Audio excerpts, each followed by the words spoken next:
You are looking at one of history's greatest economic blunders. Stretched across 2,000 miles, built with more concrete than any project in history, it was designed to be Hitler's ultimate insurance policy. But the Atlantic Wall wasn't a fortress. It was a $32 billion mirage that guaranteed Germany's defeat. Why did one of the largest construction projects in history fail in less than 24 hours? The answer lies not in the steel, but in the deadly flaw of its financial blueprint. To truly understand the flaw, you have to look at the numbers. The wall consumed 17 million cubic meters of concrete, enough to build a highway from Berlin to the moon. It used 1.2 million tons of steel, taking up 5% of Germany's entire annual steel production. Yet, on D-Day, these massive defenses were bypassed or destroyed in hours. This is the paradox. Hitler was terrified of a coastal invasion, so he spent his most precious, finite resources on fixed targets. The flaw was the cost of material, not the cost of defense. That steel should have been in tanks, and that concrete should have been in factories. Field Marshal Rommel later admitted that the wall's construction was a logistical nightmare. The first evidence of the flaw was logistics. The wall wasn't one solid barrier. It was 15,000 isolated structures. Imagine the transport problem. Every bag of cement, every ton of rebar had to be moved by train and truck. This consumed millions of barrels of fuel desperately needed by the panzer divisions fighting the Soviets. Furthermore, the German railway system was under constant Allied bombing. Every resource diverted to the coast was a failure point further east. The sheer volume of material meant that even essential defense items were scarce. Rommel had requested 2 million mines per month just for France. Yet by 1944, across the entire 2,000 miles, only 1.7 million mines total had been laid. That is a 1,000% gap between need and reality.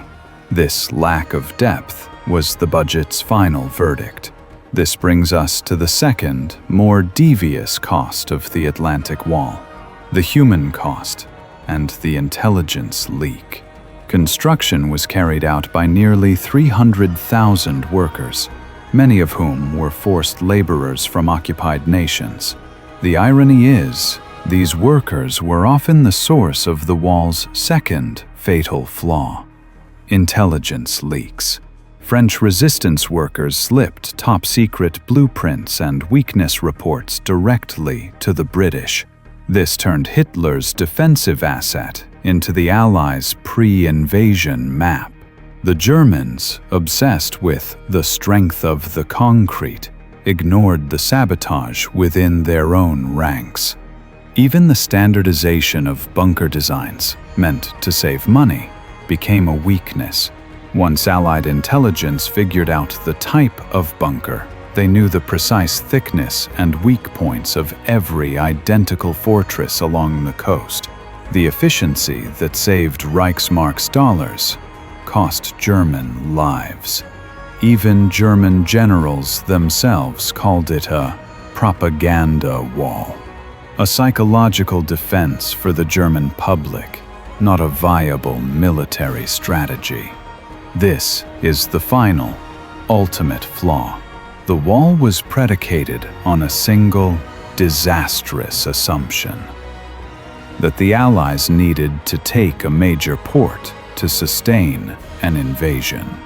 Hitler's concrete was concentrated around those ports, but the Allies, reading the intercepted intelligence, simply invented their own port, the Mulberry Harbors. The moment the Allies put a floating harbor onto the beach at Normandy, the 17 million cubic meters of concrete became a massive, useless monument. The entire $32 billion budget was wasted because they defended the wrong assumption. The cost of one floating harbor was insignificant compared to the wall, yet it rendered the whole project null. The ultimate tragedy of the Atlantic Wall is that it was built to conserve manpower, yet it consumed the steel, fuel, and transport that could have supplied the Eastern Front and built the mobile defense Rommel actually wanted. The wall didn't protect Europe, it starved the rest of the German war machine. The modern lesson is simple. In a crisis, never spend your finite resources on fixed defenses.